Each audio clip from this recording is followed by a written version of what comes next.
Hello again, students. It's me. You recognize me? I'm still here. Let's see. What about today? Well, we're going to deal with backward and forward. What did you think? In any case, um, today I am in Kolkata, in northeastern India, and I'm getting ready to check on the costumes for the play that I'm directing for the Epic Actors Workshop in New Jersey, where where we developed and are producing the play Sacrifice by Rabindranath Tagore. Some of you have probably heard or may have heard of Tagore. He won the Nobel Prize for Literature, the second Asian to win such a prize. And he had a famous tour of the United States. It was very popularly received here, and spent time lecturing to students such as yourself about India and Indian life and culture. Well, his play is an extraordinarily dramatic, serious play, very tragic in many ways. And so I was invited to come to New Jersey to direct the play, and ultimately am being sent to India to represent the play at a festival that's being held in Kolkata. But I might say a word or two about the play as we go through today, as it connects with our topic, which is Ball Part 2, Methods. And I'm going to turn myself off just now. I don't mean literally, but I'm going to turn my video off and get down to the discussion of this particular topic. So goodbye on video. Hello on audio. So you can get rid of me off the screen. That's easy enough to do. And I just want to point out that essentially Ball's second part concerns itself with these particular matters: exposition, forwards, character, image, and theme. And it seems to me that these matters themselves focus attention on the mechanism by which the dramatic action takes place in a play. And the way that the play functions depends in part on the use of these particular specific matters. Now, we, of course, spent plenty of time last time dealing with shape. And essentially the shape, as we more or less determined, was a kind of rough outline of the play. These matters concern the procedures for implementing the dramatic action and causing it to function effectively. Essentially, it starts with the notion of methods, methods by which that can happen. Here we have a T-shirt called Methods. I have no clue what this T-shirt was for precisely. It came off the web, but I thought it was an interesting T-shirt. And hopefully you'll buy one of these T-shirts and wear it as part of your method. In any case, getting back to the subject, exposition is our principal beginning topic. And the way exposition essentially was told to me when I was an undergraduate student was that it was all of the matter primarily at the beginning of the play which concerned and explained the circumstances around which the play was, the dramatic action is and so I took this definition off the internet because I thought it was useful. It implies the information about the plot, characters, and previous events that comes at the beginning of a story when the author first exposes you to the story. Well, actually, as you will see as we go through the various plays that we deal with, exposition itself can continue almost throughout the entire play because Ball has defined exposition in a particular way. Now, when you look at various sort of representations of exposition on the various slides I found on the web, you find that just as that definition suggests that it occurs at the beginning, like number 1 here, it doesn't seem to have any kind of presence as you go through the climbing plot line that's described here. And I found another example of the same thing, actually 2 examples, suggesting that exposition occurs at the front part of the play, but not throughout the main segment of the play. It does suggest to you by the use of incitement action that one might interpret that as the intrusion. And in this particular graph that you see at the bottom, the climax comes very late in this timeline from the first act through the third act, whereas in the graph above, the climax seems to come in the middle of the dramatic action. Why that is in that particular graph, I have no clue, but it suggests to you that there is a great deal of debate about these particular matters. In any case, our intention is to point attention to exposition. Now, if I were with you right now, I would ask you to define exposition as Ball has posited it. Now, I got ahead of myself. Let's go back. Okay, Ball, I'm going to just sort of rhetorically answer the question that I might have asked you. Ball essentially defines exposition as occurring in 2 ways. One is exposition, which all the characters seem to know the circumstances surrounding situations. For example, all of the characters in Hamlet know that Hamlet is a prince. We all know that Hamlet's father is dead, and that Hamlet's uncle has married Hamlet's mother. So these are all pieces of information that are made clear as we come to them throughout the early part of the play. But we do not necessarily know, for example, certain kinds of information that the characters tell us about at different points in the play. For example, Claudius and Polonius do not know that Hamlet is not mad and that he's playing a game with them until relatively late in the play. And it more or less happens about midway through the play. So that's a piece of exposition that these characters seem to be concerned about it. What to determine what Hamlet's disposition, personal, emotional disposition is in the play. And of course, the king is concerned about why is Hamlet in this particular mood? What has caused this to happen? In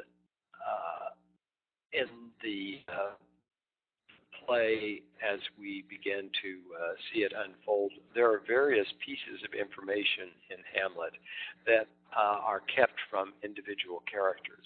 Hamlet himself charges his friends at the end of Act 1 not to reveal anything about what happened between him and the ghost, because essentially what he's charging them to do is to keep quiet so that he can carry through his plan to essentially test the king.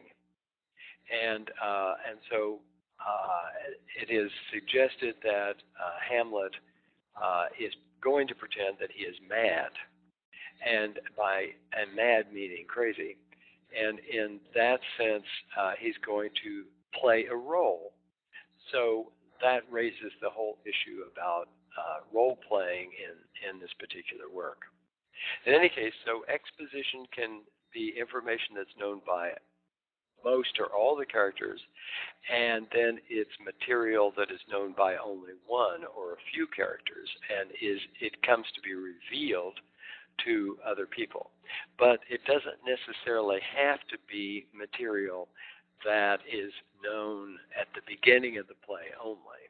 It can occur almost throughout the entire work. Okay, back to where we were with my attempt to move too fast forward. And that is that I would ask you the same question. What are forwards? What are examples of forwards?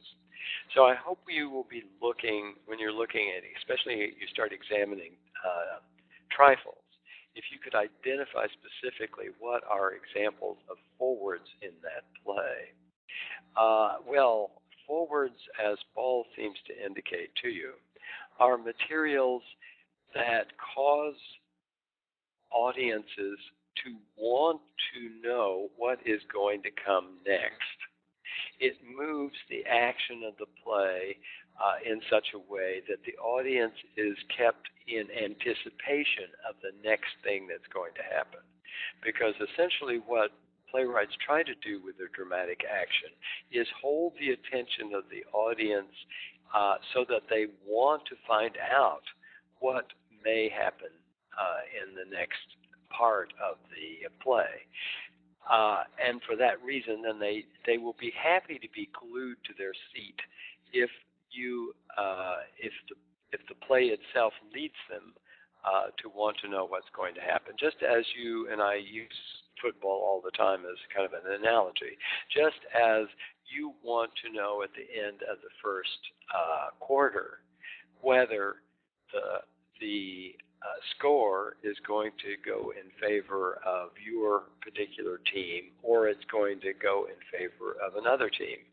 You anticipate the outcome. If it becomes apparent, for example, and your opponents are trouncing you in a football match, just watch the audience, the crowd that's come to see the football match start leaving the stadium because they anticipate that your side is going to lose.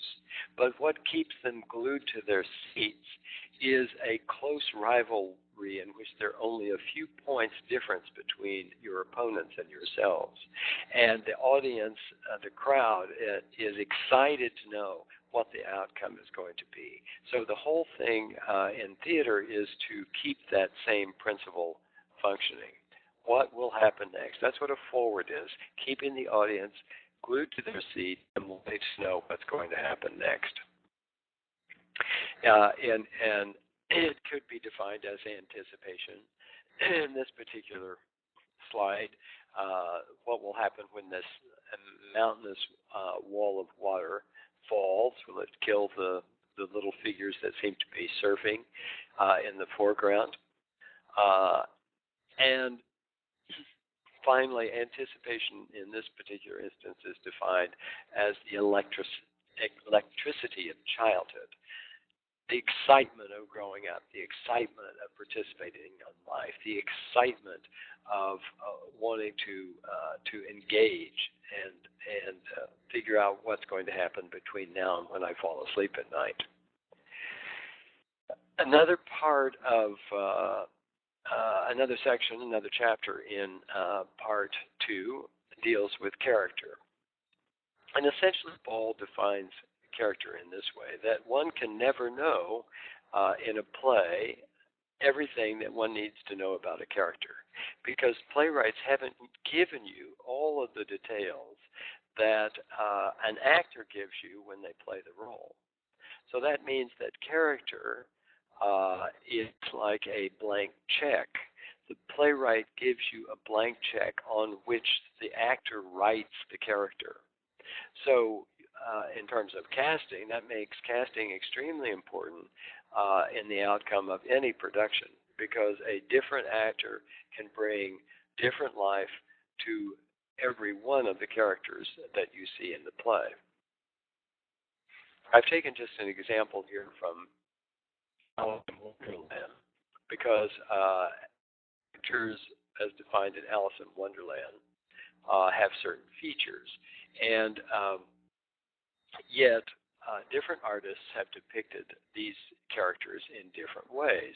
In this particular feature, just notice the red queen in the upper left-hand corner, and Alice herself. When we look at another photograph from the same dramatic piece, you see how different the Red Queen looks in this particular instance. She's more fiendish and devilish in the upper right-hand corner, and rather scary, a little different from what she was depicted in the previous photograph. When we get to an animation of the Red Queen, you see how very different the animator has made this figure. She looks a bit crazy, a bit mad, with her hair askew in all sorts of directions. But she doesn't look as terrifying and evil as she looked in the previous slide. And in this particular version of a more recent version of Alice in Wonderland, you notice that the Red Queen here is depicted in a particular way, with a very large head and a very small body. And Alice is depicted not so much as a child, but as a sort of middle, a child that may be in her teens, perhaps in her late teens, and not a child of 8 or 10 years old. When we go on, of course, when we get to the theater, we get to the possibilities of affecting the way audiences see characters. And so here you have a number of characters, of actors that are playing Hamlet, holding the skull of Horatio and contemplating that skull. And with each one of these actors, you get a different version of how the director and the actor have anticipated the creation of the character. On the left-hand side, in the center, you see a woman who plays Hamlet, Sarah Bernhardt, and very stylized costume in this particular case, very different from all of the other costumes that you see in these photographs. In the lower left-hand corner, a person who is bald-headed plays Hamlet with a mustache and a goatee, very differently from most of the other characters that you see, except for the character in the upper right-hand corner, who has a kind of small, not even a goatee, a small patch of hair below his lip, and a mustache. In the center at the top, we have a black person playing Hamlet. On the left-hand side at the top, we have someone who looks more modern playing the role. And the lower right-hand corner, someone who seems to be someone from a different time period from our own, whereas the one in the center bottom perhaps would be someone from a contemporary time period. It's hard to tell from the photograph, but it looks very much like he has a sweater underneath his costume upper garment here, because you can see the sleeve jutting out from the sleeve of the coat. So it depends on casting as to how to interpret a character. It's not so much that a character is always quite clear in any play. Characters differ considerably from play to play. I might say that I'll just mention the play that I'm directing now, Sacrifice by Tagore.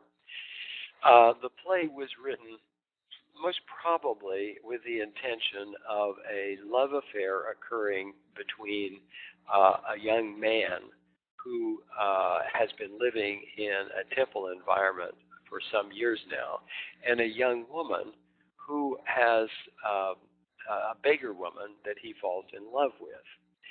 Now, given the circumstances surrounding the way this play was cast here in New Jersey, I did not have a young woman that was of the age that, nor did I have a young man that was of the age that would have allowed for this relationship to occur. The guy that's playing the man is a 50-year-old man, although he looks rather young when his facial hair is shaved off. And the young woman happens to be a child of about 14 years old. So it's impossible for an audience to plausibly buy a love relation between a 50-year-old man and a girl of 14. So what I did was change the way the play functions so that this young girl seems to be like the muse of this young man, and that she represents a kind of platonic partner for this young man as he progresses through his rather short life, because in the end of the play he commits suicide. So one had to make a change. This often happens in productions where the director often has to make a major change, and hopefully the audience will buy that change, especially those who are very much familiar with this particular play. Anyway, we'll see when we get to India. Going forward now, another chapter in part 2 is the chapter that deals with image. And in this chapter, this is perhaps one of the more difficult things to sort out from Ball's writing about what he means by image. But essentially, what he says about that, I think if you turn to page 75,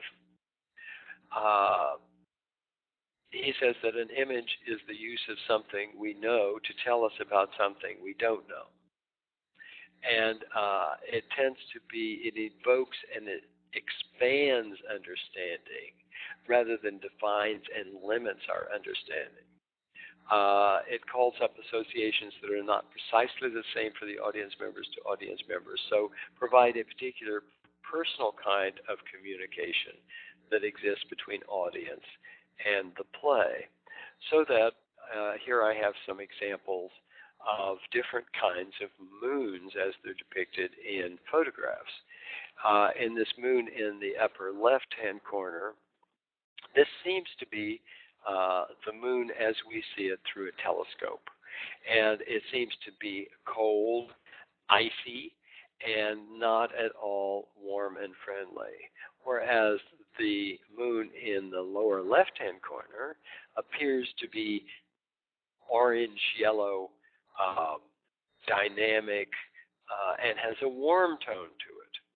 The moon in the upper right-hand corner is more distant and more interesting in terms of its cold and association with nature, because the bird sitting on the branch in the lower left-hand corner suggests that we are seeing the moon just before the fog covers it at some sort of time at night. And each one of these three images is different from the other, as is the one in the lower right-hand corner, in which this moon has a kind of mysterious glow about it, very different from what we don't even see a glow surrounding the circle of the moon in any of these other lower left, and upper right pictures. But we do have a sense that there's a kind of glow about the moon in the lower right-hand side, and that we do sense a kind of, not warmth, but a kind of mysterious quality to the moon in this instance. So it is true that certain kinds of images can bring us an understanding of a particular subject and can have an influence over our perception of the play. So that if there are many moon images in Shakespeare's Midsummer Night's Dream, which must be taken into consideration. And so the way the moon happens to be depicted in that production can have an influence on the way we see the whole of the events that take place in the play, because there's a kind of moon madness in that play, which has to be thought of. Okay, another chapter, chapter 12, deals with the issue of theme. This is the final chapter in this part. And theme happens to be defined as topics.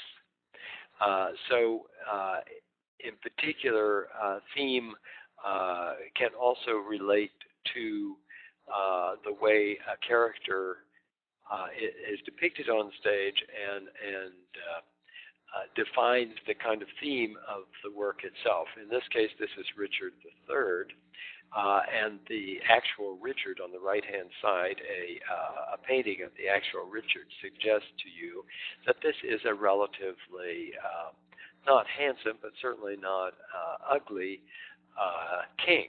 Whereas the character in the center of that's depicting the Royal Shakespeare Company production of Richard III suggests that this is not a very nice person. This is not a very nice figure.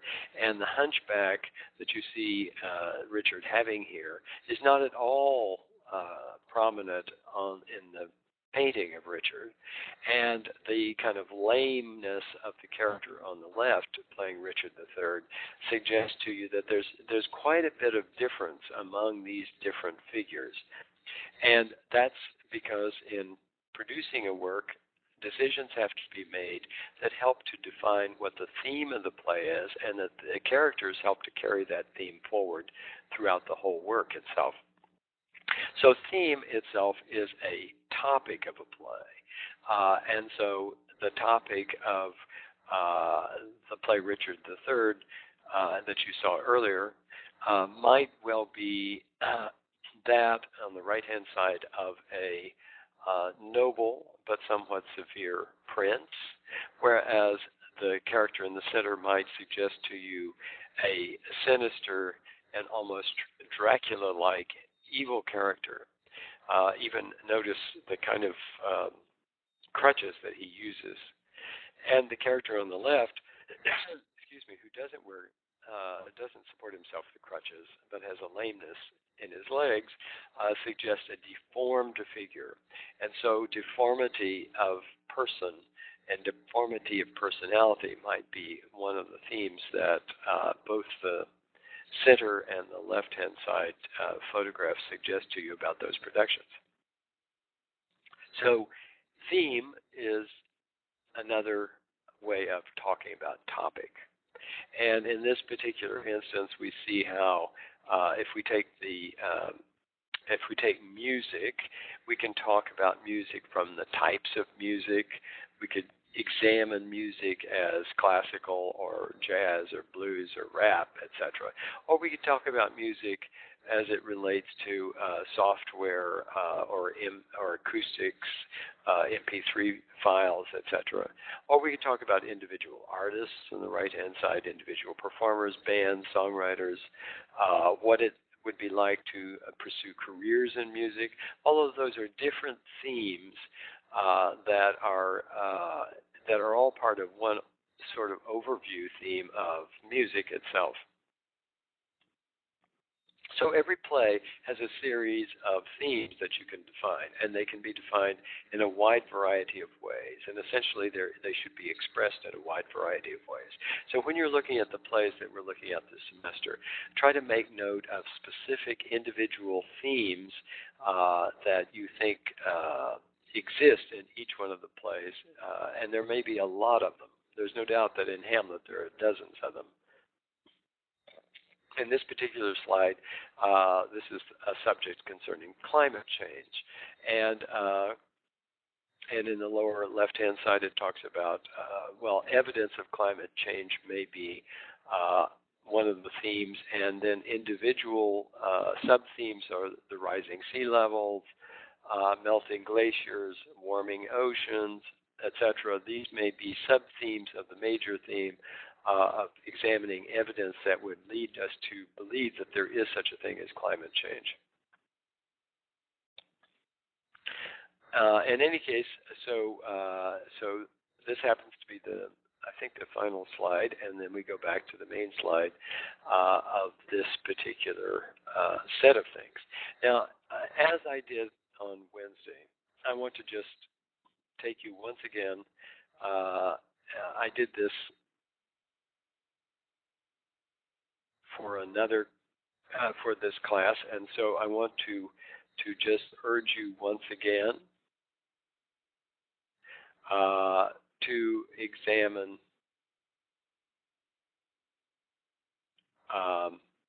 the way.